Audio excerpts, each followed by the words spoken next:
perhaps the most memorable encounter I've had with anyone. Overarching above subscription, software as a service, and membership products, which is a mindset, a member mindset that says, I'm going to have a long-term relationship with this customer because I am going to solve an ongoing problem for them or help them achieve an ongoing goal. And I am going to continue to layer value in and evolve my offering to deliver on that goal to the best of my abilities. Welcome to the Own Your Commerce podcast, where leading experts, brands, and innovators reveal strategies for e-commerce growth. I'm your host, Jay Myers, and this show is brought to you by Bold Commerce. Hello and Happy New Year, everyone. I hope you all had a restful break, however different it was, and ready to take on 2021 strong. We took a little break ourselves over here over the holidays with our podcast, but we're back at it full force. And over the next couple of weeks, we have some amazing guests. So to kick things off right, I have with me today, Robbie, Kellman, Baxter. And she is a world-renowned consultant and speaker on everything subscriptions and membership. So just to name a few of the clients she's worked with consulting on the subscription and membership models are, well, you'll recognize some of these: Netflix, Oracle, Electronic Arts, eBay, just to name a few. The list goes on. She's also written multiple books, both of which I own and I highly recommend. One is called The Membership Economy, and the second one is called The Forever Transaction. And she's working on a third one right now as we speak. And you know, if you haven't noticed, subscriptions are taking off like crazy. Did you know that during the pandemic period last year, subscription-based businesses outpaced the S&P 500 by 600%? That's no small amount. The average subscription business is worth around 8 to 10 times more than a one-time e-commerce business. And the average lifetime value of a subscription customer is 178% more than a one-time customer. I could go on and on. Subscriptions matter a lot. And if you didn't notice, we really care about subscriptions at Bold. It's a big part of what we do. We power close to 20,000 subscription brands on various platforms. So 2021 is the new year. I personally believe that every e-commerce business can benefit from adding a subscription or a membership model of some kind. So we've got a few guests speaking on subscriptions over the next couple of weeks. Robbie is a great one. Let's dive into it, shall we? Robbie, Kellman, Baxter, thank you so much for coming on our show. I know subscriptions are something we are so passionate about. I know there's something you're so passionate about. I have been excited for this conversation for a long time. So thank you, first of all, for coming on. Oh, thanks for having me on. I'm looking forward to this. So who is Robbie, first of all, and why are you so passionate about subscriptions?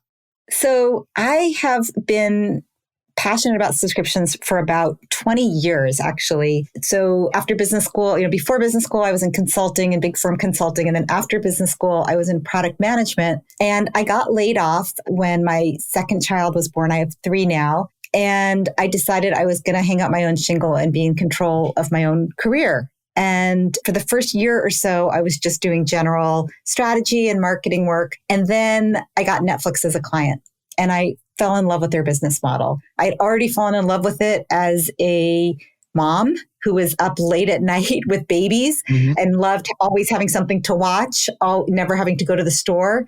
Like that, I understood the value. And then as a business person, I loved their relentless focus on, what I've come to call a forever promise, which is that they were going to give me a great selection of professionally created video content delivered with cost certainty in the most efficient way possible. So lots of content, no late fees, don't have to leave your house. And, 15 years ago, that was 3 DVDs out at a time sent to you in the mail with someone else's content on it. Today, it's streaming and it's, Netflix proprietary content. But they have stayed true to that promise, which was, what do I, Robbie, need? I need a movie to watch. I need a TV show to watch if I'm up at 3 a.m. and I don't want to run out. And so, that was really where I just fell in love with the subscription model. And as I was falling in love with subscriptions, a lot of other people were too. And I started getting a lot of calls from people saying, hey, we want to be the Netflix of news or music or software or bicycles or dental pain management products or coffee. And so I just, kept digging in and looking for patterns and trying to think about what could I apply from one company to another. And that's where I've been ever since.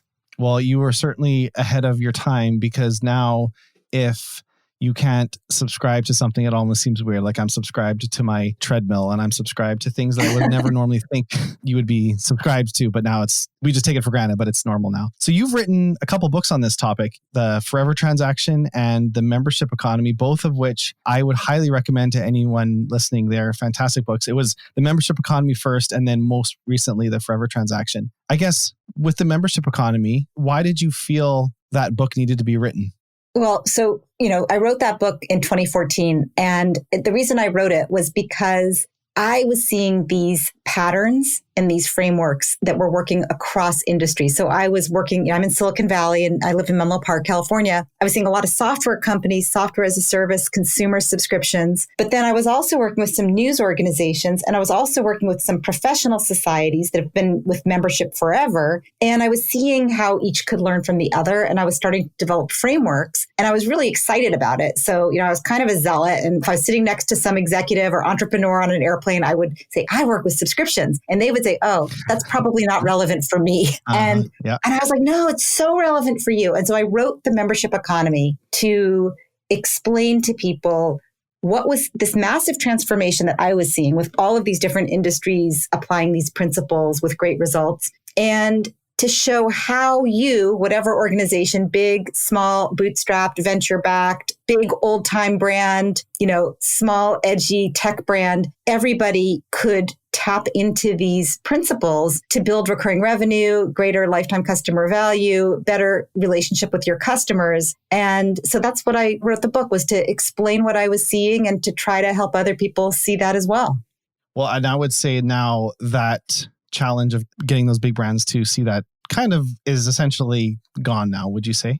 Yeah. So 5 years later, right? Or, 5 years later, I don't have to explain to anybody about subscriptions. Now, if I'm sitting next to somebody and, I haven't been on an airplane in a while, but when I was traveling a lot, when I said I work in subscriptions, I'd get one of two answers. Either, oh, my company's thinking about subscriptions, or has just experimented with subscriptions, or has had subscriptions and is trying to reinvent their subscriptions. And we're trying, and we're having this problem or that problem. That was one answer. The other one is, oh, I'm trying to cancel this subscription and I'm so mad at them and they made it so hard. But everybody is aware of subscriptions right now. I don't think that there is a business out there that has not at least considered whether subscription pricing or a membership model could be effectively used in their organization, regardless of size. Or a bit of a combination of both, right? Like, so a trend I think I'm seeing now is from subscription to, well, there's subscription and there's membership and then there's as a service. And so like, if let's just take like a clothing company. So you can subscribe to clothing. You can have style as a service. So I'm getting my style, but it's not the clothing I'm subscribing to. I'm getting style as a service. But then there's an aspect of membership. So like Fabletics is a great example. They have a subscription. I get my clothing every month, but it's athletic wear as a service. And they have a great community. So there's a member aspect to it as well too. So what's your thoughts on as a service as it pertains to e-commerce and maybe product companies thinking about it? Yeah, I think if you imagine that designing this new membership-oriented model is, you have a painter's palette to create it. I think as a service is one of the colors you can paint with, but it's not going to make a beautiful picture by itself. Mm-hmm. So, a lot of people, just for terms, at least the way I think about it, subscription is a pricing decision. It's you pay somebody on a periodic basis in exchange for some ongoing value. Mm-hmm. A membership, there's sort of two ways of thinking about membership with a big M, membership with a little m. One of them is, a lot of organizations have a product that they call our membership. And it's like, it's got its own P&L. Like a lot of associations have that. You might say that for, Amazon Prime might be a P&L, like how many people pay us every month or every year to be part of this group. But then there's the other kind of membership, which is what I write about, which is kind of overarching above subscription, software as a service, and membership products, which is a mindset, a member mindset that says, I'm going to have a long-term relationship with this customer because I am going to solve an ongoing problem for them or help them achieve an ongoing goal. And I am going to continue to layer value in and evolve my offering to deliver on that goal to the best of my abilities. So, newspapers, 50, their forever promise, I would say, is for most of them to help readers understand the world around them so they can make better decisions, more informed decisions. And that was the same 50 years ago as it is today. But the how has changed dramatically. And the best news organizations have layered in digital and social and video and podcast and events and community and access to their journalists, all different ways to do what? To help people understand the world around them and make better decisions. There's no reason that you would jump to printed newspaper. If I said, how are you going to help people make better decisions? Right? There's a million ways to do it. So that's really what's at the core of any of these things. So if you're selling clothing, for example, kind of the lowest order benefit is she needs a white blouse. I'll sell her a white blouse, but I'm buying the white blouse for work. Right. And so if you can make me look professional and feel my best at work, you can tap into a deeper relationship with me. If you understand that that's my journey, like I'm trying to solve the pain point. Me, Robbie, I hate buying clothes. Right. I like to look nice, but I don't really like to shop. And if the right clothes for the occasion magically appeared in my closet just in time, I would pay a huge premium for that on an ongoing basis forever. Yeah. That's really what you're buying, is you're buying the style. So a couple of things that hit me as you're speaking there. First of all, I want to say, so would you say this statement is true that every brand should have a membership model or focus on memberships? Some membership models have a subscription, some don't. Like it's not, membership is primary. Yes. The way I talk about it is it's a member mindset. So some organizations are member centric. Some organizations are product centric, and some organizations are, shall we say, sales centric or revenue centric, very focused on how do we get to this number? Let's work backwards each quarter. And, being member centric means not just being customer centric, but thinking about that customer as somebody who's going to stay for a long time. And if you just look at your business through that lens and say, who are the customers that stay for a long time and how do we create more of them? And how do we serve the ones we have better and deepen and expand our relationship? You'll come up with all kinds of ideas, which may or may not require a subscription. So one really good example of that is Apple with their hardware products. Until pretty recently, they were really mostly a hardware company. They've moved aggressively into software and subscription in the past few years. But even like 5-10 years ago, people would still talk about themselves as I'm an Apple person. I just walk into the store. If I need a phone or if I need a phone case or if I need a computer or a screen or anything, a printer, which they don't even sell, I go to the Apple store first and I say, what do I do? And I trust them. And I know that as long as I do what they tell me, everything will work together and they will support it. So there's no subscription there. Right. I actually think there could be. It's funny you mentioned Apple. I was just talking about someone with this the other day. I think there will be, and I'm going to go on record as betting that within 2 years, Apple's going to launch Apple as a service. I think their strength is actually their ecosystem. And I am I'm one of those Apple people. But at the end of the day, an Android watch is pretty much just as good as an Apple Watch, and an Android phone is pretty much just as good as an Apple phone, and a different tablet, a different laptop, yada, yada. But when you have them all together, the Apple Watch, the Apple phone, the Apple tablet, Apple TV, MacBook, and then everything kind of syncs, and it's just like you grab one and all your stuff is there. That's the value. It's the ecosystem. And so get people to subscribe to that for, I don't know what, like $200 a month or $300 a month. And you can have different levels. You could pay $500 a month and you get a premium MacBook Pro and an iPad Pro, or you can have the basic version or whatever. I think that's where Apple actually needs to get to, in my opinion. Yeah, I'm totally with you. Like, I just want to have a good layout and a good setup for my house. And I would like for them to do it. And I would like everything to work. And if something doesn't work, I would like them to make it magically work again. And I would pay it. Honestly, I mean, that's where we're going. If you run a nail salon, newsflash, nobody goes for the manicure, right? You go because you want your nails to look good. Or you might go because you want to be pampered. But if you tap into one of those needs, you realize it's not perfect that I buy a manicure because I get my manicure, I leave, I chip my nail, then I have to go back in and either pay for a whole manicure again. Like, it's a production. I would like it to be optimized around my nails always looking good. And frankly, if the nail salon came up with a pill I could take that made my nails always look good and it cost twice as much as I'm spending on manicures, I'd take the pill. Yeah. It's so interesting you say that. One of my favorite kind of quotes is like when the hammer for the nail thing, it's like when you're selling the hammer and you advertise the hammer and it's like, this is the best hammer. It's got this grip. It's got this. But does the customer actually want your hammer or do they want the nail in the wall? And do they want the nail in the wall or do they want a bookshelf there? And do they really want a bookshelf or do they want a place to hang the forever transaction and membership economy book? Right. So it might not even be exactly. It might not even be the bookshelf. It's getting to what they actually want. I think you nailed it. And it's such a good point that you bring up, because with that bookshelf example and the hammer, there might be two different people. One of them is like, I am a contractor. I am a construction worker. I really care about the hammer because I care about its usability and how often, how well it will last and how strong it is. But if you're, again, Robbie, I would really like to find a better solution that does not involve me hammering my thumb into the wall. And so if you know that at the hardware store, when I come in for the hammer, you can actually maybe sell me the service and maybe even say, what if once a month we sent someone out to your house to see if there's any other projects to be done?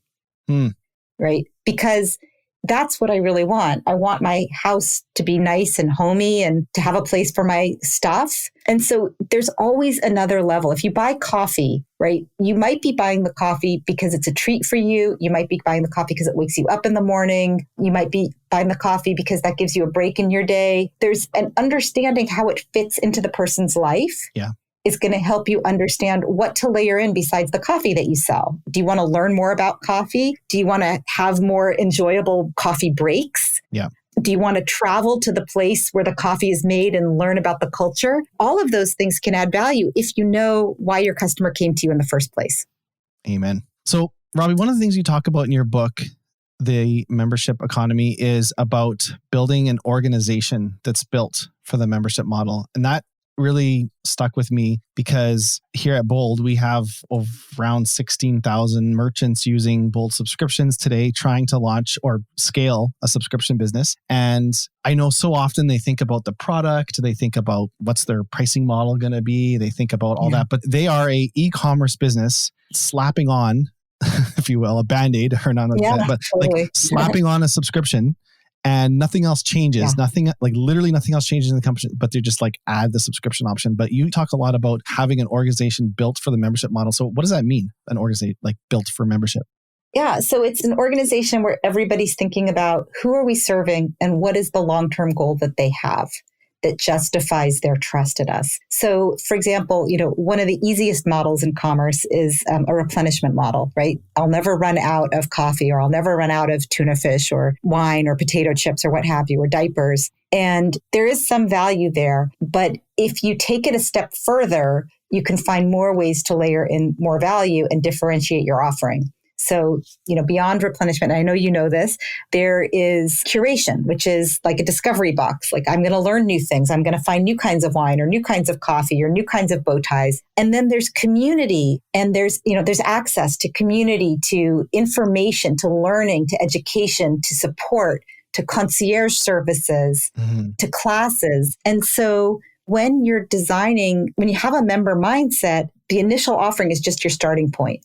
And you're really thinking about how you solve that problem. And so everybody in the organization needs to be thinking that way. So acquisition, in a traditional model, acquisition, boom, your prospect learns about you, they find their way to your site, they buy your product, boom, that's the end. You go back out and try to catch them or some other customer for the next transaction. In the membership economy, that first transaction is worthless if you're not going to keep them. Yeah. So you're not just concerned about the headline benefit that brings them, hey, come try this product, but you're about why they should stay, why they should trust you, why they should expand the relationship. So it's different for the acquisition team. It's different certainly for the product team that's building that, what is being offered for the subscription. And it's different in terms of how you support it, how you treat those people. It's got to be a better experience as a customer or / member, because you're dealing with someone who's not trying to just figure out how they can do the minimal support possible and save as much money or not even support it at all. Because like their whole business, your lifetime value is tied into your relationship with that brand. So like ultimately it's kind of a win-win, right? For the customer and the store. Oh, absolutely. It's a win-win because, and that's what it has to be, because in a good subscription, the customer, the subscriber says, I don't have to worry about this anymore. My dog food just shows up on my door. I'm always current on what my favorite musician is doing, and I get all of their music first, and I don't have to worry about it. It just comes to me and I love it. And then the company or the organization says, when I go through all the effort of finding a great customer who loves what I have, I can more effectively keep them for a long time. So cost of acquisition goes way down, and I can learn from them what else they need. I get to know them. So I'm like, oh, I see what they're asking for. I understand this behavior, and you can model it for new customers, for lookalikes. So it's really powerful on both sides. Yeah, the data you have from having a direct relationship with your member, I think is probably very underutilized by a lot of brands, and it's extremely valuable. You talked a lot about onboarding as well, too, and the importance of member onboarding. And I can also tell you, so as much as a lot of brands slap on a subscription, they also leave onboarding as an afterthought. It's kind of like, let's get membership and subscription launched, and then they either don't have any concept of member onboarding, or it's a year later when they have a massive churn problem and retention issues, they start to think about it. What are some of your thoughts and considerations for membership onboarding? If the people listening, if you remember nothing else or take nothing else away from this conversation, it's please the power of onboarding. When you have a brand new customer that is paying attention to you in that moment, there is a half-life on enthusiasm. So you want to take that moment when they're considering your business and your products to, number one, remove all friction and give them a great experience, which most companies try to do. Number two, reinforce the wisdom of their decision by showing them what they're saving or what they're gaining or what they're accessing. And number three, to begin to guide them to get the experience that your best customers get. Yeah. Right. So that's about surfacing the features that they're entitled to, right? It's about saying, do you know that you also, now that you're getting our dog food every week, do you know you're also part of the dog food community? And there's a special area for people with puppies. Did you know that we're going to meet at such and such a dog park in your community? It's about making sure that they're getting the value that they're paying for. And if you do this, and you can do this in any number of ways, if you're really high margin or high cost, you could do it in person with a customer success team. If you're on a budget or you really want to be, totally digital, you can build it into the digital experience, the product experience. You can also put it outside the product experience as ongoing communications, emails or texts or in your social communities. There's lots of ways to do this, but the important thing is that right in that moment, you want to reinforce their decision and show them what your best customers do. I love it. I think I got a subscription to, it was like some health vitamins one time, and the onboarding process said something, it was something to the extent of like, over the next month, we'll let you know what's happening in your body as you start to take these probiotics. And it was like, oh, wow. After the first week, you got an email. It's like, here's what's happening in your gut right now. It's forming the good bacteria that's now breaking down 10% more of food as it passes you, and you're probably feeling 5% more energetic or whatever it was. I can't remember the details. And then like the next week, something else.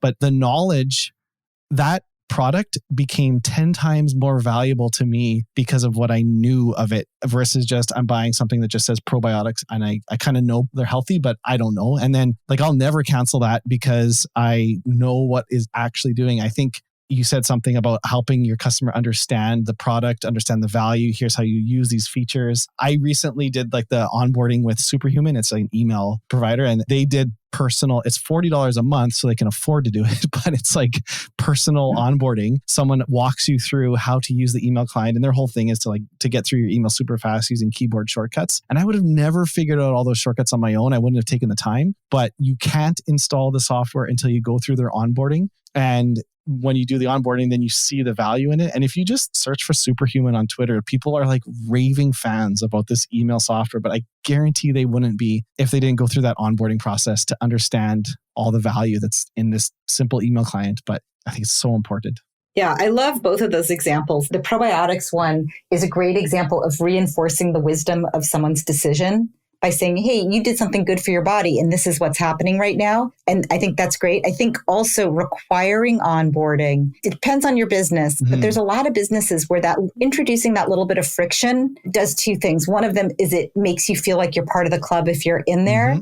And it gets rid of the people that aren't likely to get the value. Like if you hadn't gone through that onboarding process with Superhuman, you wouldn't be using all the features. And so you wouldn't think it was as valuable. Even though it is valuable, you wouldn't know because you wouldn't have found those features or learned how to use them. So they can say, look, we'd rather not bring someone in if they're not going to get value. 100%. And that's a very member mindset. And I am willing to bet anything that if, I don't know what you call this, it's like an emotional attachment to this brand because I've spoken to someone and I was onboarded. My first contact with them wasn't when something went wrong. My first contact was being onboarded, having a great experience. And if something goes wrong, I'm way less likely to say something mean about them on Twitter or leave a negative review in the App Store or something like that. Like, because I've actually I'll always give them the benefit of the doubt. And I guarantee that's like that with brands, and I actually think there's something to be said for hearing someone's voice on a phone through that onboarding process. I think definitely don't skip out on the email onboarding and everything else. But if there's ever the opportunity to do that, like you said, though, if margins are high enough, definitely worth looking at.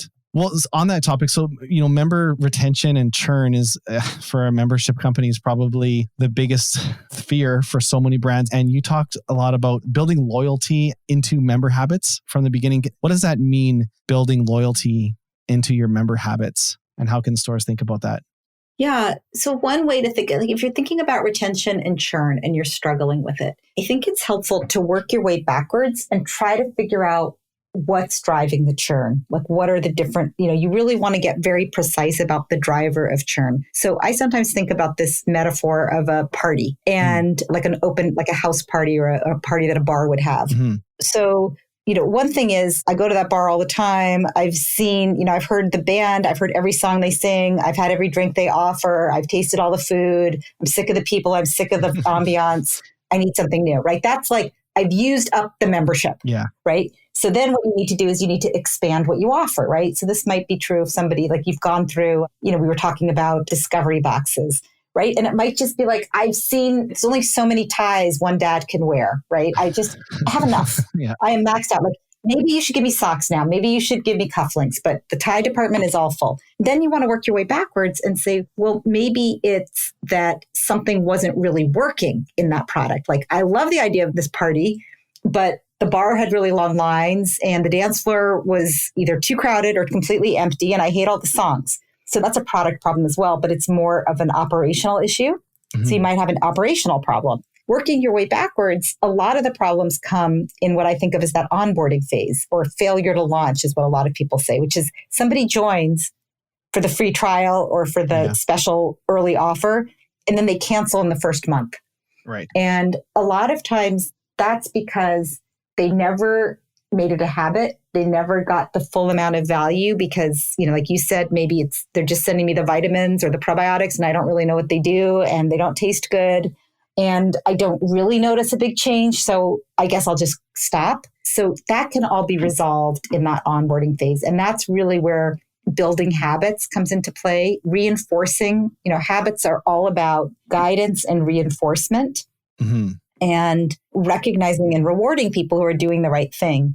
So all of that serves to build loyalty and engagement. Another thing to note that I think is really interesting and kind of counterintuitive is that you talked about how it's great to meet somebody before things go wrong, which I think is amazing if you can do that and you can afford it. When something goes wrong, how you handle that, if you treat them like a member who's going to be there forever, it's very different than if you're just trying to get them off the phone or just trying to get them to stop complaining. And if you treat them like you want to keep them for a long time, that could be the thing that makes them loyal. And you hear these stories all the time anecdotally, right? I was getting this, I had a subscription to energy bars and my first shipment came and everything had melted and it was disgusting.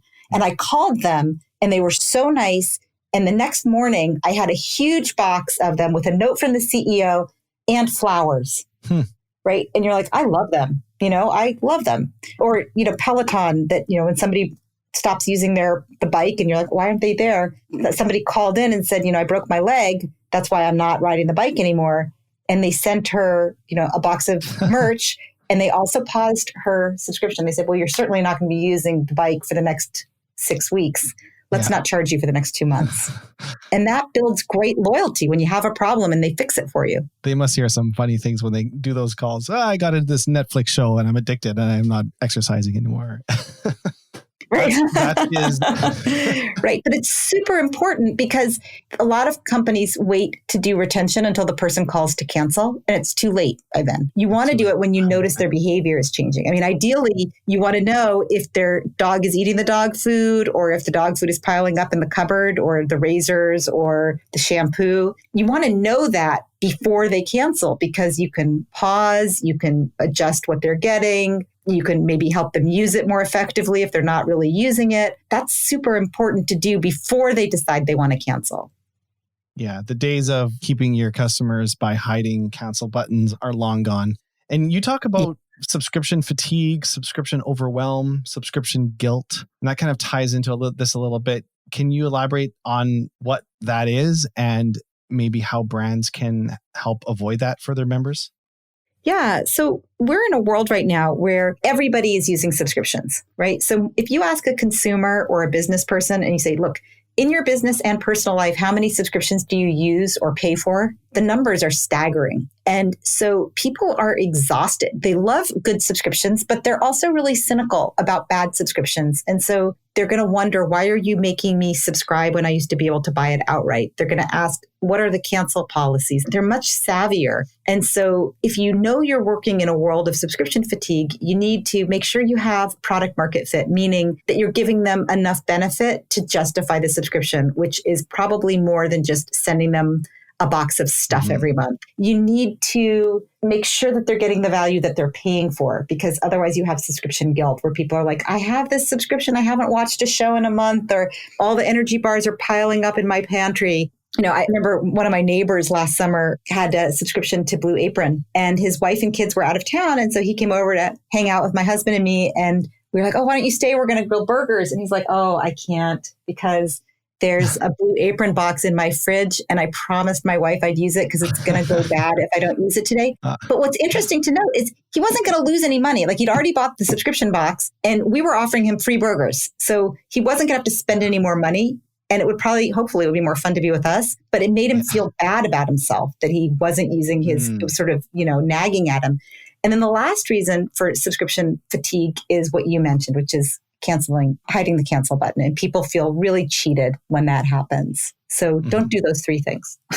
No, definitely not. That's really an interesting one with the Blue Apron example. I think something I feel is there needs to be, with every subscription, at least 3 times more value than whatever the product is, because you talked earlier about whether that's being community or that being access to something, or that being maybe Blue Apron has partnerships with a whole bunch of other companies and you're getting discounts at this, and you get access to like gym memberships, and maybe they partner with Peloton and you get 10% off Peloton every month because you subscribe to Blue Apron or whatever. It becomes less about the product. And if you're like, you know what, I didn't have it for a couple of days, but that's okay because there's all this extra value, that might be a great way to tackle that problem, because that is a real one, like the buildup of the subscription product, which happens to everyone. Like, it's going to happen. Yeah. So I guess on that topic, we talk a lot about, so pricing plays into this a little bit too. You were talking about free trials, and first of all, I think you're a proponent of the free trial model, correct? Like, your pricing should be the servant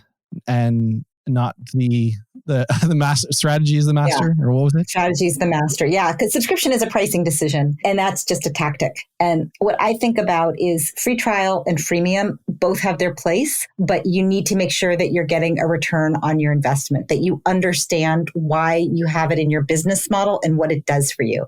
So a free trial you give because somebody doesn't understand what you're offering, or they don't believe it's as delicious or as great as you say. So if you know that in 2 weeks, that it takes 2 weeks before somebody feels the massive change from taking your vitamins, You might want to give them 2 weeks to really experience that. They'll understand what you're talking about. Or if you say, I have the best cookies in the world, I might want to taste them before I subscribe. That's why you have a free trial. You do not want to fill them up. You do not want it to go on any longer than it takes for them to answer those 2 questions. If you don't have those 2 issues, you don't want to give a free trial. Period. For freemium, which is an ongoing access to something forever, it's very hard to do if you have physical product, but you can do it in the form of community, digital content, those kinds of ancillary services, which build a relationship with somebody so that when they're ready to subscribe to the paid product, the paid subscription, they already have their relationship. You've changed their behavior. But, in physical product models, it doesn't really make sense to send free stuff forever unless that person is an influencer, meaning they'll bring in other people, or they are a part of the product.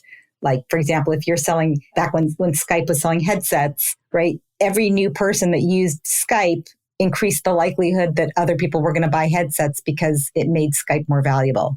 Yeah, I agree with that. I think the way I would phrase it in my head for it to make sense for me is a free trial should just help your customer answer the question of if it's a good product for them. Like, it should never be that they're using the free trial to take advantage of it or like you don't need like extended versions of the trial. Like it's like you said, like to let them know that, to answer those questions. And then as a brand, you need to onboard the heck out of them during that period, educate them, bring them into your community, show them all the value. Because there is a much higher, I think it's around 178% higher LTV for subscription customers versus one-time customers. So I look at it a little bit too, like if you're spending money on ads and Facebook and Instagram ads to get those customers, conversion is lower for subscriptions than one-time products. When we look at stores that sell, coffee as one-time and coffee as a subscription, conversion's lower. So it's harder to get a subscriber, but they're more valuable.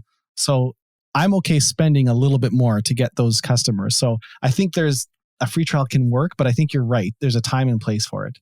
Yeah. It has to be because they don't understand or they don't believe you. Those are the only 2 reasons for a free trial. Yeah. I want to jump into our lightning questions here before we run out of time. This has been really, really awesome, Robbie. Thank you so much. I don't know if you had a chance to read our lightning round questions. Yeah. You did? Yeah. I'm ready. Okay, well, let's do it then. So I tailored them a little bit for you because you're obviously in the subscription space. But Robbie, what's a pet peeve you have when you are buying subscriptions online? My pet peeve is when they hide the cancel button, when I don't know how I'm going to cancel it. Yes, 100%.